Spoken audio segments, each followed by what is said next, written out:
Hello बच्चों, let's read the question. Question कह रहा है हमसे observe the structure given below, identify A. A हमको आइडेंटिफाई करना है। तो और दो स्ट्रक्चर्स दिए हुए हैं हमें, उन दोनों को फॉर्म करके ए प्रोडक्ट बन रहा है। ये न्यूक्लियोसाइड होगा, न्यूक्लियोटाइड होगा, डाई न्यूक्लियोटाइड होगा या न्यूक्लिक एसिड होगा, ये पूछा गया हमसे। तो इस क्वेश्चन का जो की कॉन्सेप्ट है, हमसे पूछा जा रहा है ये जो भी दिए हुए हैं ये हमारे कोई भी न्यूक्लिक एसिड है उसके कॉन्स्टिट्यूएंट्स होते हैं। Constituents of nucleic acid, nucleic acid. ठीक है, अब जो स्ट्रक्चर्स दिए हुए हैं इसको बना लेते हैं हम। ये दिया है यहाँ पर CH2OH, then OH, OH, OH plus दिया हुआ है हमको NH2। यहाँ पे डबल बॉन्ड है, यहाँ पे डबल बॉन्ड है और यहाँ पे डबल बॉन्ड है। इन दोनों की जब रिएक्शन होगी तो हमारा प्रोडक्ट बन रहा है ए। देखिए अभी दिए क्या हुए हैं हमारे, जब भी अब हम ऑप्शन बाय ऑप्शन चेक कर लेते हैं इसे। सबसे पहले हमको न्यूक्लियोसाइड बोला गया है। न्यूक्लियोसाइड क्या होता है हमारा? न्यूक्लियोसाइड की जब हम बात करते हैं तो ये बनता है हमारा एक तो पेंटोस शुगर और कोई भी नाइट्रोजिनस बेस से, नाइट्रोजिनस बेस। जो हमको ऊपर दो स्ट्रक्चर्स दिए हैं बच्चों, ये एक शुगर है हमारी, और ये कौन सी शुगर है? ये पेंटोस शुगर है, वो भी राइबोस शुगर दी हुई है।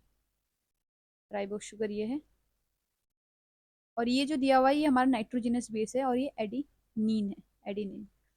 पेंटोस शुगर हमारी एक तो राइबोस शुगर हो सकती है या तो डीऑक्सी राइबोस। ठीक है, और नाइट्रोजिनस बेसिस जो होते हैं वो हमारे प्यूरिन्स होते हैं और पिरिमिडीन्स होते हैं। अब अगर हम प्यूरिन्स के अंदर बात करते हैं तो हमारे दो आते हैं, एक होता है एडिनिन, एडिनिन, और दूसरा होता है गुआनिन। सेम अगर हम पिरिमिडीन की बात करते हैं, एक होता है हमारा साइटोसिन, और अगर हमारे पास न्यूक्लिक एसिड डीएनए है तब थाइमिन होता है, और अगर हमारे पास न्यूक्लिक एसिड आरएनए है तब यूरेसिल होता है। ठीक है, तो हमको ऊपर दिए हुए हैं जो पीछे स्ट्रक्चर है, राइबोस और शुगर और एडेनिन। अब जब ये दोनों रिएक्ट करते हैं तो ये क्या कर देंगे, ये करेंगे हमारे यहाँ पर ए प्रोडक्ट फॉर्म होगा। अभी ए प्रोडक्ट कैसे फॉर्म होगा, क्या होता है? देखिए, ये जो पेंटो शुगर बना रखी है हमने, O H, O H, CH2, O H यहाँ पर है। ठीक है, जो ये 5 मेंबर रिंग का जो ये वाला एच, और यहाँ पर से पेंटो शुगर का, ये क्या हो जाएंगे हमारे ग्लाइकोसाइडिक लिंकेज बनाएंगे। किस तरीके से बनाएंगे? यहाँ से नाइट्रोजन, ये 5 मेंबर रिंग का जो नाइट्रोजन है, इस तरीके से, और इसके साथ जुड़ी हुई है 6 मेंबर रिंग। यहाँ पे नाइट्रोजन है, यहाँ पे नाइट्रोजन है, एयर, ऐसे करके, और डबल बॉन्ड बना लेते हैं हम। यहाँ पर NH2 है।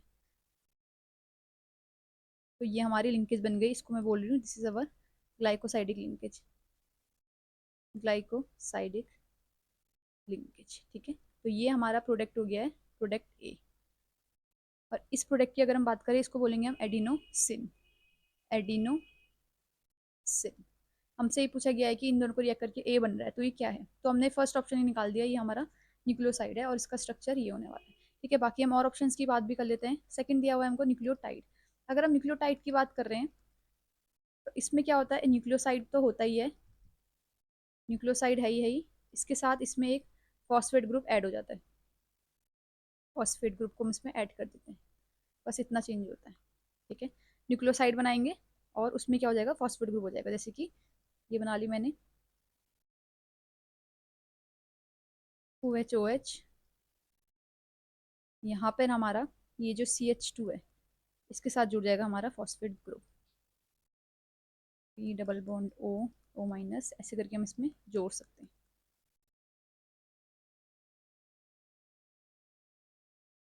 O माइनस, और इधर साइड से हमने अभी पीछे देख लिया था, यहाँ से हमारा,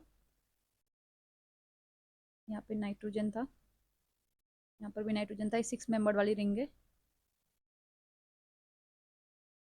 ये, और यहाँ पर हमारा NH2 है, यहाँ पर भी डबल बॉन्ड था, और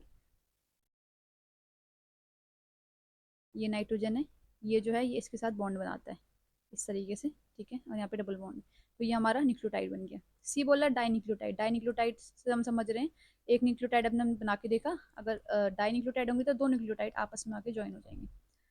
फोर्थ बोल रहा है हमारा, fourth option is nucleic acid. देखिए न्यूक्लिक एसिड बहुत इंपॉर्टेंट चीज़ होती है। न्यूक्लिक एसिड हमारे RNA हो सकते हैं और DNA हो सकते हैं। न्यूक्लिक एसिड्स में DNA एंड RNA। DNA क्या होता है हमारा, जेनेटिक मटेरियल होता है, जेनेटिक ब्लूप्रिंट होता है, जेनेटिक ब्लूप्रिंट। और पेरेंट्स से जो भी करेक्टर जाते हैं ऑफस्प्रिंग्स में, ये DNA जो हमारा जेनेटिक मटेरियल है इससे जाते हैं। बाकी RNA भी हमारा न्यूक्लिक एसिड होता है, ये हमारा किसके लिए यूज होता है, मेनली प्रोटीन सिंथेसिस के लिए यूज होता है, प्रोटीन सिंथेसिस के लिए। और DNA में हमारी अगर पिरिमिडिन की बात करें तो उस केस में हमारे थाइमिन यूज होती है, और अगर RNA की बात करें तो उस केस में यूरेसिल यूज होती है। और अगर शुगर शुगर की बात करें, पेंटोस शुगर है, उस केस में DNA में डीऑक्सीराइबोज यूज करेंगे, और हमारी RNA में हम करेंगे राइबोस शुगर, ठीक है। इसका नाम DNA का होता है deoxy ribo nucleic acid, and RNA is ribo nucleic acid. तो हमने चार ऑप्शन डिस्कस कर लिए हैं, और हमारा जो ऑप्शन ए है वो हमारा करेक्ट है। I hope you understood this question बच्चों, थैंक यू।